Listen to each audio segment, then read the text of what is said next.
Eu não quero gravar, não. Ai, eu fiquei emocionada. Olá, malcadianos, malcadianas e malcadianes. Tudo bem com vocês? Como o ano passou rápido, hein? Ai, ai, e quem diria? Já estamos no nosso último episódio. Ai, vou chorar.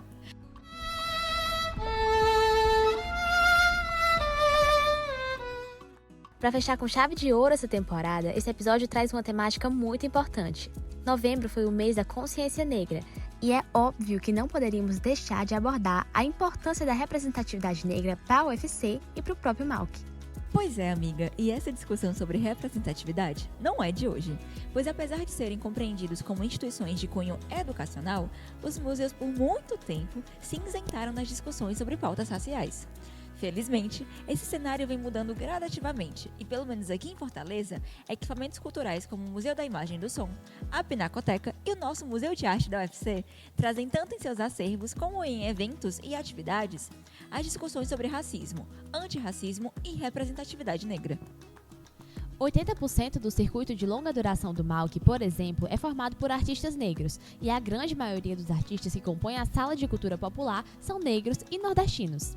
O nosso museu reflete a potência das narrativas afro-brasileiras e nordestinas, assumindo o papel de um espaço de reparação histórica e valorização cultural.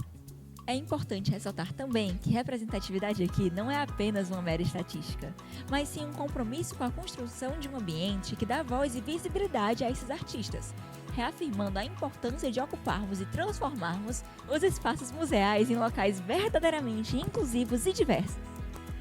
Além disso, a presença de artistas negros e a representação da história negra nos museus é apenas o começo. Não podemos cair na armadilha de achar que uma exposição ou um evento pontual resolvem o problema da exclusão histórica. A verdadeira representatividade precisa ser incorporada de forma profunda e sistemática em todos os aspectos da instituição.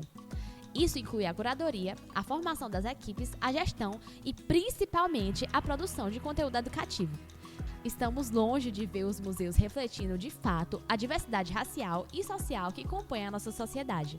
Ainda precisamos de mais espaço para que as questões de raça e de identidade negra sejam discutidas de maneira transversal e não apenas como um tema isolado. E essa luta pela representatividade negra genuína nos museus não é sobre mostrar obras ou contar histórias diferentes. É sobre mudar o próprio tecido dessas instituições, realmente. É sobre criar espaços que, além de representar, também possam promover mudanças nas estruturas de poder e nas narrativas dominantes. Transformar os museus em locais de verdadeira inclusão significa envolver as comunidades de onde essas histórias e culturas provêm. Por isso, não podemos deixar que a inclusão seja algo de fora para dentro. As instituições precisam se abrir para o diálogo verdadeiro com as comunidades negras, considerando suas vozes, suas perspectivas e seus legados. É com esse intuito de envolver as comunidades, mostrar as diferentes perspectivas e trazer as discussões para além das paredes das instituições que surge a ideia de criar um plano de cultura para a nossa universidade. O Plano de Cultura é uma iniciativa da UFC em parceria com o Ministério da Cultura, que busca definir as diretrizes para as ações da cultura nos próximos anos na universidade. Ele ainda está em fase de construção e é a Procult, a nossa Pró-Reitoria de Cultura, que lidera todo esse processo, envolvendo não apenas a comunidade acadêmica da UFC, mas também agentes culturais e instituições externas.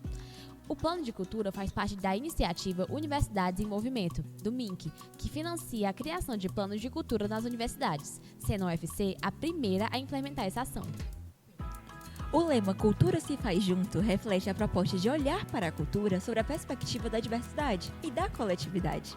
O plano convida a todos, pessoas, instituições, agentes culturais e parceiros da UFC, a participarem da construção de um documento norteador para a cultura universitária nos próximos anos.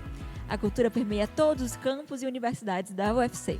E por isso, a construção de plano de cultura será pautada por uma metodologia participativa. Esse processo envolverá a realização de 10 seminários temáticos, que irão ancorar as discussões sobre os temas fundamentais sobre a política cultural e o ecossistema cultural da UFC. Os seminários aconteceram e ainda estão acontecendo, não só em Fortaleza, mas também nas outras 5 cidades onde os campos da UFC estão instalados: Sobral, Itapajé, Quixadá, Russas e Crateús. Para participar, é necessário realizar a inscrição previamente. Os seminários contam com grupos de trabalho, que irão colaborar para a escolha das diretrizes de cada área temática. E falando desses seminários, no mês de novembro ocorreram 2 seminários muito importantes aqui na UFC, em Fortaleza, nos dias 21 e 22, com um enfoque central na representatividade, na arte e nos museus. Durante um dos eventos do Plano de Cultura que aconteceram aqui em Fortaleza, tivemos a oportunidade de conversar com a professora Glícia Pontes, nossa pró-reitora adjunta da Pró-Reitoria de Cultura da UFC, sobre a representatividade ou a falta dela nos museus. A gente precisa passar por um processo de, primeiro, fortalecer mais a participação social. Acho que a ideia do Plano de Cultura também é um pouco essa, assim, de a gente ter essa escuta mais ampliada.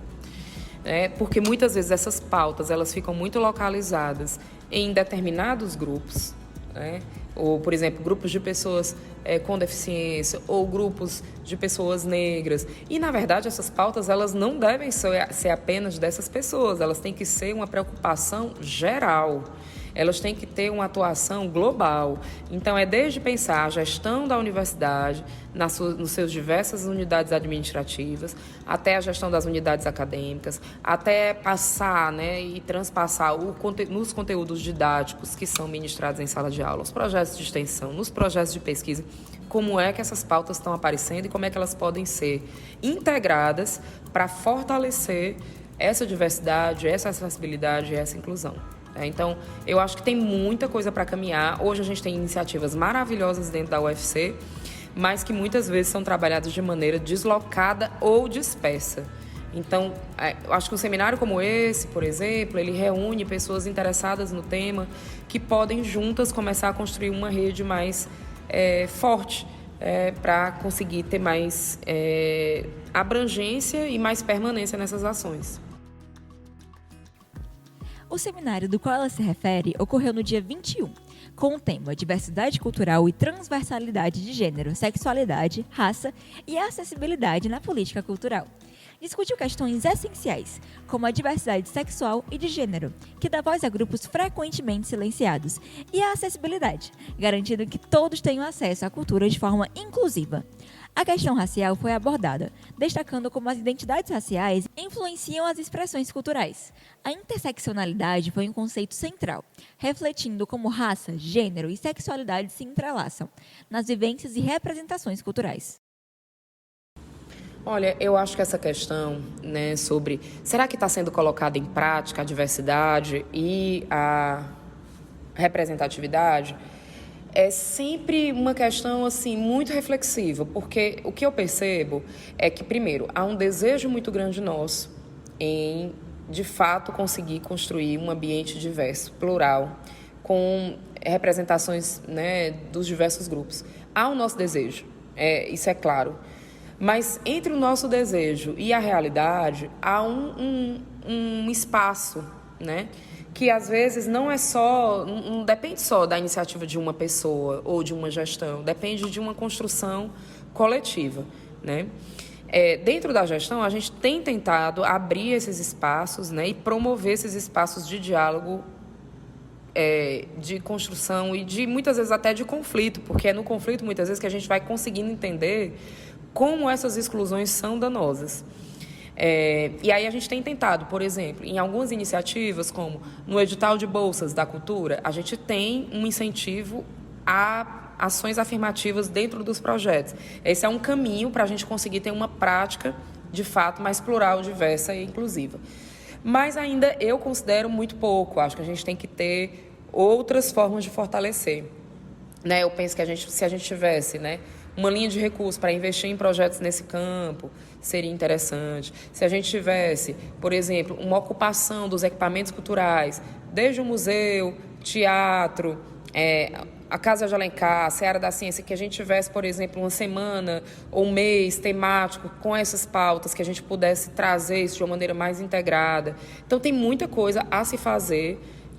A gente completou um ano de pró-reitoria, com esse desejo de tornar a cultura da UFC mais diversa, mais acessível, mais inclusiva, mas é um desafio muito grande que demanda uma construção cotidiana. E eu percebo que a gente já tem algumas práticas, na nossa realidade aqui, concretizadas, mas que ainda a gente precisa sair mais do campo das ideias e colocar isso na prática. Já o seminário do dia 22, com a temática Coleções e Museus, destacou o papel fundamental que esses espaços desempenham na articulação entre ensino, pesquisa e extensão no contexto universitário.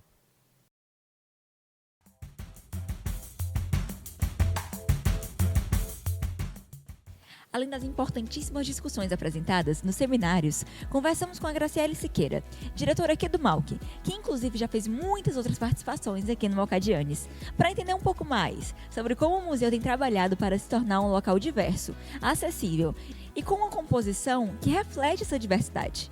Durante a conversa, abordamos também aspectos gerais do MAUC, incluindo seu circuito de exposições de longa e curta duração. É importante ressaltar também que nosso museu tem se empenhado em promover a diversidade e combater o preconceito em todas as suas instâncias. Apesar dos desafios, essa tem sido uma prioridade e uma preocupação central dessa gestão.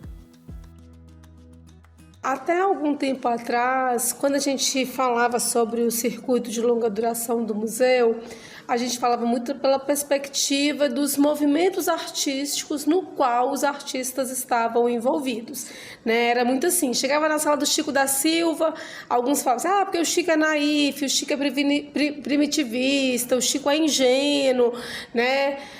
Na sala do Aldemir, porque o Aldemir é moderno, o que é uma pintura modernista, né? Na sala do Bandeira, o Bandeira é um abstrato, né? Está dentro do movimento abstracionista lírico ou informal, Gadelha é um expressionista. Então, era muito focado o discurso do educativo, né? O discurso da educação museal no MAUC, ela era muito focada para situar esses artistas dentro de movimentos artísticos, dentro de técnicas, e não a partir do lugar de origem e de fala daquele artista, né? A gente começou a repensar esse discurso que a gente tinha, né, no museu para o que a gente tem hoje, a partir de inquietações. Quem são essas pessoas? Né? A gente está falando de pessoas que pintaram, a gente não está falando só de movimento, a gente não está falando só sobre inúmeros artistas dentro de uma sala, né? Que acontece na sala de cultura popular, mas a gente consegue ter uma hegemonia de discurso, mas as salas individuais, elas eram muito, né, vinculadas aos movimentos. E a gente começou a olhar quem são essas pessoas, quais são as suas origens, de onde elas vieram, o que elas retratam. E aí a gente começou a entender que, de fato, o MAUC, o circuito de longa duração do museu, ele é muito preto, ele é muito pardo, ele é muito indígena, ele é muito afro-indígena, ele é muito sertanejo, mas a gente precisou sair desse lugar da escola de belas artes para entrar na sociologia, na antropologia, na vida real e entender quem eram essas pessoas por trás desses movimentos. E aí que a gente entendeu que o circuito, ele é um circuito negro, ele é um circuito pardo, ele é um circuito indígena, ele é um circuito sertanejo, mas levou, né, mais de 50 anos para a gente entender isso. Eu não sei se em outras gestões, eu estou no museu há 16 anos, mas desde que eu entrei no museu em 2008, não se falava sobre isso. Não se falava sobre essas origens dos artistas, né? Então, eu não sei se antes disso, né, em outras gestões, né, na primeira fase da gestão do Pedreimar, na gestão da Zuleide, na gestão do Floriano, se isso era discutido ou não. Eu posso falar que nós fizemos essa revisão de 2018 para cá. Mas a gente também entende que ao mesmo tempo que a gente tem um circuito que é muito marcado a partir dos lugares, das origens, das etnias, né, desses artistas, a gente também tem as exposições temporárias, elas acabam sendo muito de um lugar da branquitude dentro do museu. E não é uma escolha intencional nossa. Acaba que acontece o quê? Que para se fazer exposições tem um custo, né? Não existe exposição gratuita, né? Não existe exposição que você monta sem ter dinheiro para você pintar uma parede, para você comprar buchas, pregos, né? Para você emoldurar, que não tenha custos. E hoje, assim, né? Claro que isso já tem mudado, mas normalmente quem consegue, né? Ou manter por conta do bolso próprio, ou quem consegue em editais que tem muitos critérios a serem ultrapassados, são pessoas que são brancas, né? E a gente tem revisto isso também, de encontrar caminhos de não deixar esse circuito de exposições temporárias marcado pela branquitude, né? De ter mais grupos étnicos, de ter mais pessoas pretas, pardas, indígenas ocupando também, tentando encontrar junto com essas pessoas caminhos e formas dessas exposições acontecerem. Talvez não dentro de um padrão, que aí é o padrão de uma galeria de arte, mas de um padrão que é possível de ser feito.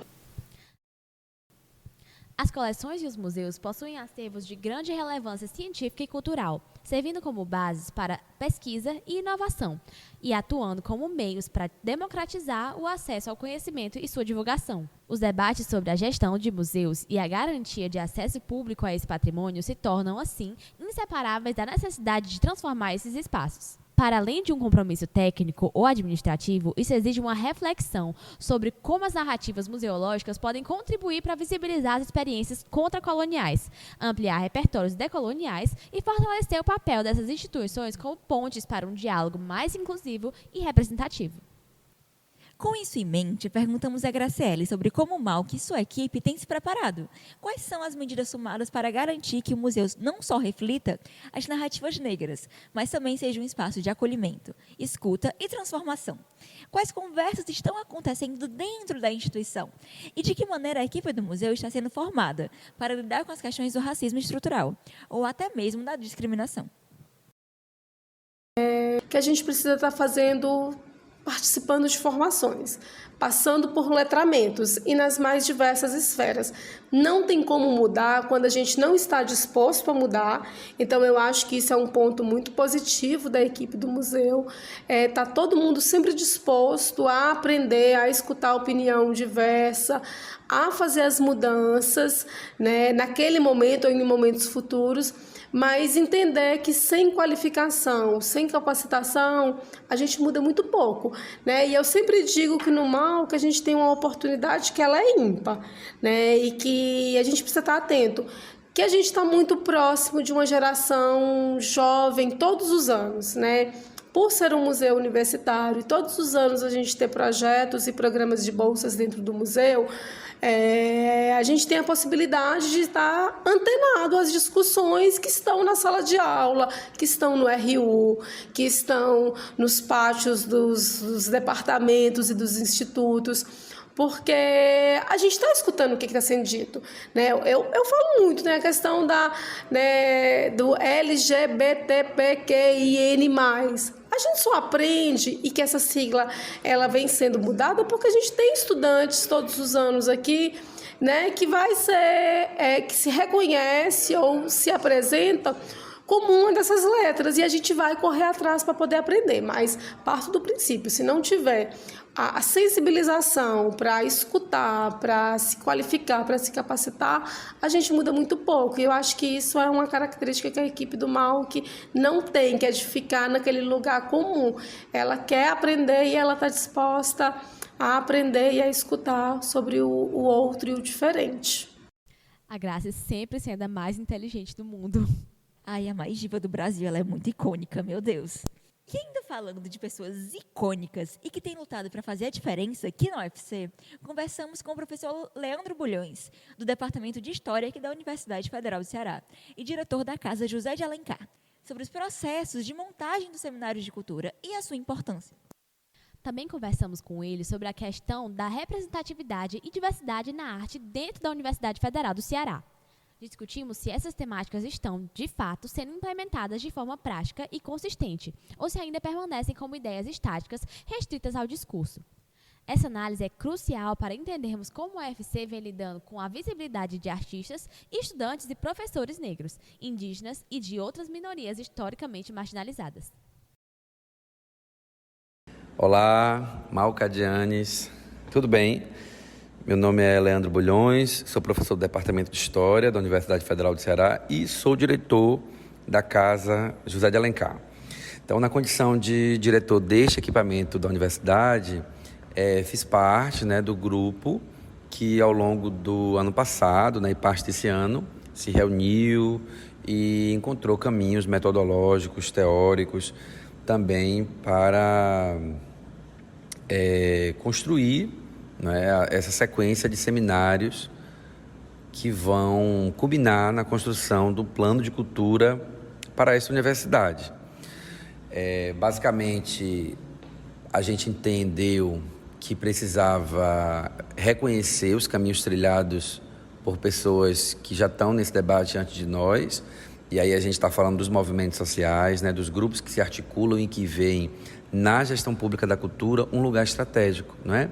Para exercer cidadania, para qualificar a experiência democrática nesse país. Então, um caminho fundamental e eu diria incontornável foi reconhecer a historicidade das conferências municipais, estaduais e federais de cultura, né? Então, foram a partir dessas experiências que a gente entende que existem eixos que são fundamentais, né? Para a gente discutir gestão pública de cultura no Brasil. Então, um dos temas envolvia exatamente a questão da diversidade, e no que se refere ao seminário de hoje, né, que a gente está pensando numa dimensão interseccional de gênero, raça, acessibilidade, eu acho que é importante ponderar que, embora a gente esteja discutindo esse tema hoje, ele é um tema transversal, ele precisa ser um tema transversal, né, para ser discutido em todas as outras edições do seminário, né? Mas assim, eu sou um defensor de que a gente tem que ter as duas frentes. A gente precisa trabalhar com a lógica da transversalidade, mas também da focalidade, né? Então, hoje é um dia muito especial, né?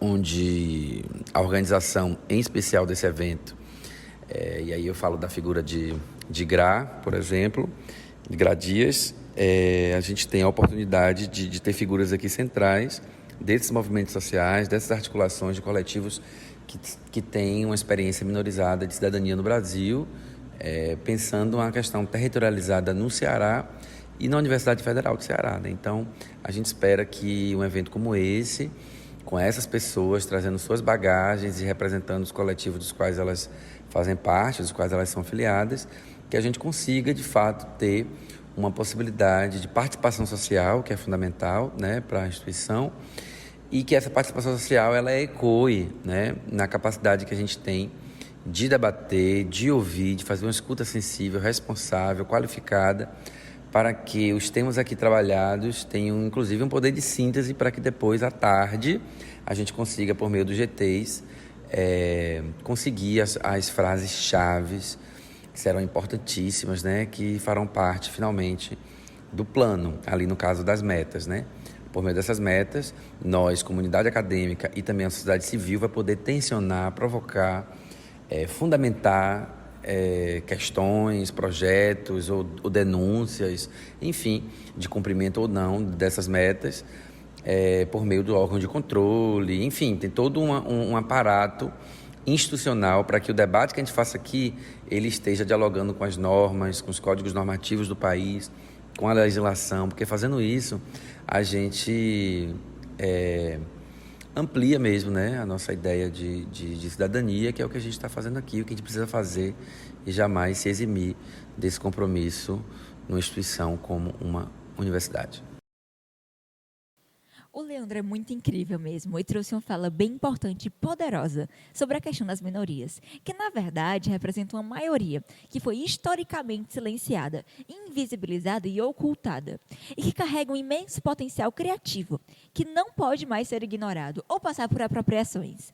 Além de uma grande empatia em valores fundamentais como solidariedade, coletividade e ancestralidade.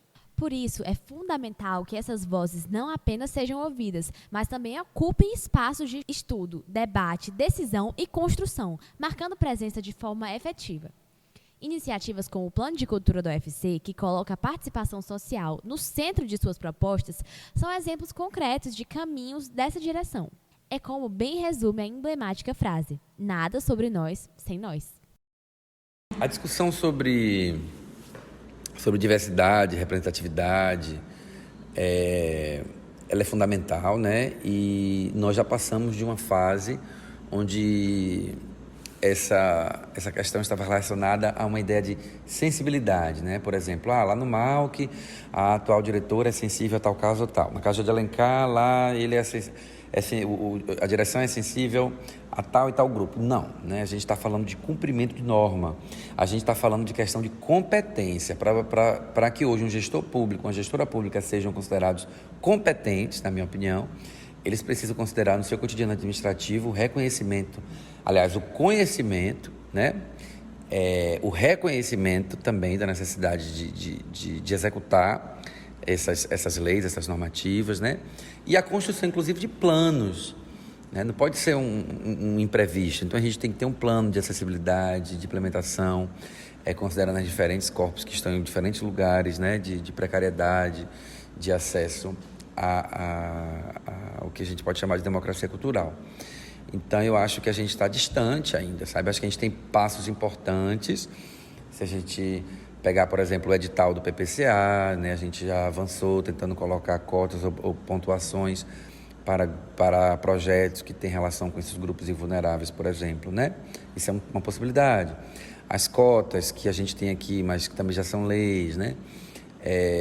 Mas, enfim, a gente precisa caminhar muito ainda e junto com essas pessoas, né? Então, a UFC, para que ela, de fato, viva, experiencie, diga que é uma universidade, dentro do que essa palavra pode significar, ela precisa, sim, ter nos seus quadros, inclusive, de poder, esses grupos. A gente está falando de pessoas trans, travesti, povo negro, mãe solo, mulheres, né? E aí as mulheres negras, mulheres trans, mulheres indígenas, enfim, ciganos, ciganas, essas pessoas precisam estar também nos lugares, não apenas nos lugares de debate, né? Ou que a gente fale, ou estude, pesquise elas têm que também estar. Então, para que isso aconteça, a gente tem que ter um marcador político mais explícito, penso eu, né? E acho que a gente pode considerar que está caminhando para isso, na medida em que um plano de cultura como esse, por exemplo, tem e está todo marcado por essa ideia de participação social, os grupos aqui, né? Então, a gente deseja que isso depois seja reverberado com a presença dos corpos aqui também institucionalizados, se assim eles quiserem.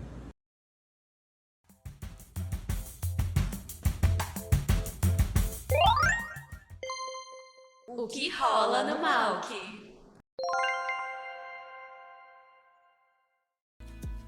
E quando essa vinheta toca, vocês já sabem, né? É sinal de que estamos prestes a contar tudo o que aconteceu aqui no museu nesse último mês. O MAUC participou do 8º Fórum Nacional de Museus, um evento de alcance nacional que promove debates aprofundados sobre o setor museológico e diversas trocas de experiências entre profissionais da área. O foco principal do Fórum Nacional de Museus é refletir sobre o Plano Nacional Setorial de Museus, PNSM, e definir diretrizes para sua implementação, além de consolidar a estruturação do Sistema Brasileiro de Museus, SBM, reforçando a articulação nacional entre os museus brasileiros. O 8º Fórum Nacional de Museus aconteceu entre os dias 25 e 29 de novembro e teve sua abertura no Cine Teatro São Luís, reunindo a ministra da Cultura, Margarete Menezes, a presidenta do IBRAM, Fernanda Castro, além de autoridades locais e parceiros comprometidos com a cultura, a democracia e o fortalecimento do campo museal. O tema que norteou os debates que aconteceram no MAUC, na Pinacoteca e muitos outros equipamentos culturais foi democracia e direito à memória. O evento celebrou o reencontro do setor após 7 anos, impulsionando novas políticas e fortalecendo redes de colaboração cultural em todo o país. Além das incríveis programações do 8º Fórum Nacional de Museus, o MAUC também dedicou-se a proporcionar muita diversão e entretenimento para a comunidade. Esse mês de novembro esteve repleto de atividades variadas, atendendo a todos os gostos, desde sessões de desenho com modelo vivo, até visitas desenhadas às exposições de 2 grandes artistas sensacionais aqui da casa, o querido Chico da Silva e o maravilhoso Antônio Bandeira. O Música no MAUC também continua a todo vapor. Em outubro, tivemos o concerto Clássicos do Cinema pela Camerata de Cordas da UFC. E agora, em novembro, o MAUC recebeu no seu salão de entrada o grupo Violoncelos da UFC e as turmas de ensino coletivo de cordas graves. Não podemos deixar de destacar a 6ª Jornada de Práticas Educativas e Científicas do MAUC, um evento em que os bolsistas do museu compartilham suas pesquisas e os resultados obtidos a partir delas durante o ano e as suas experiências aqui no museu. As apresentações foram realizadas aqui no Malc, no auditório, durante os turnos da manhã e da tarde, e estiveram abertas tanto à comunidade acadêmica quanto ao público externo. Esse mês de novembro foi o último mês que as exposições Sertão Galvão, Polinizar com Arte e Entre Linhas e Agulhas, rendas que contam a história do Ceará, estiveram em cartaz. Vamos sentir muita falta delas, mas com certeza virão outras exposições igualmente incríveis.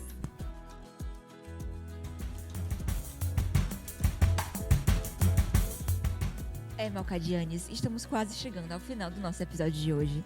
Mas como vocês já sabem, no quadro Malcadianas Indicam, nós trazemos alguma indicação, audiovisual ou sonora, que se relacione com o tema tratado aqui no episódio.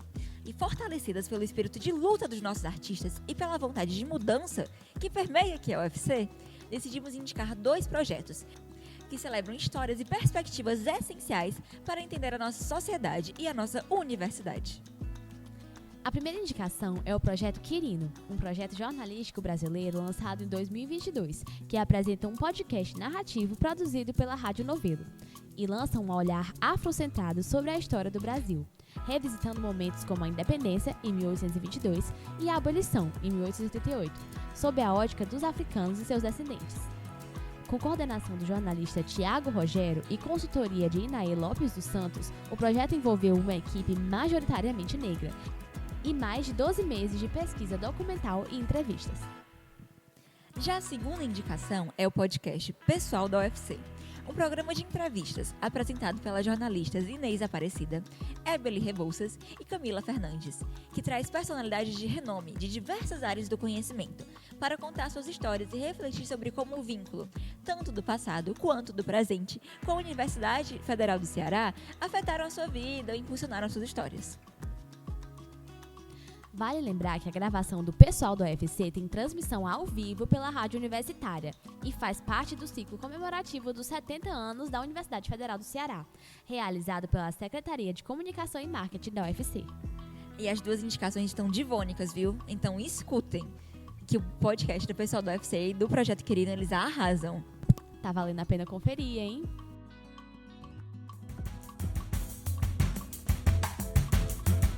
Gente, eu não queria gravar essa despedida, não. Mas, infelizmente, nós chegamos ao último episódio do Malcadianes. Foi uma honra construir esse podcast com vocês durante esse ano. E eu me sinto muito feliz por fazer parte desse projeto e espero que vocês tenham gostado tanto quanto eu gostei de estar aqui.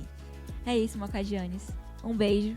Desligo. Eu fico com vontade de chorar, mas, gente, esse projeto significa muito pra mim e pra Laila. E a gente teve muita honra e muito orgulho de construir isso junto com vocês.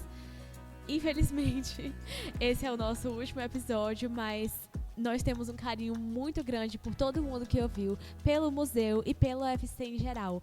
Muito obrigada por estarem aqui e por serem ouvintes de cultura. Estejam sempre aqui com a gente. No próximo ano vai ter outras temporadas, com certeza.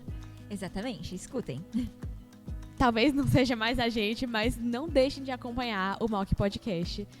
E é isso, galera. Muito obrigada por tudo. Tchau, tchau, malcadianos, malcadianas e malcadianes.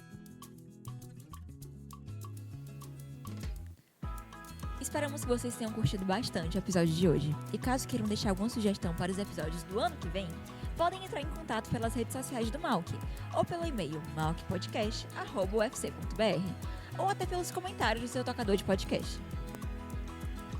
Malcadianes é um projeto da temporada 2024 do Malc Podcast, uma iniciativa do Museu de Arte da UFC, viabilizado pelo Programa de Promoção da Cultura Artística da Pró-Reitoria de Cultura da Universidade Federal do Ceará.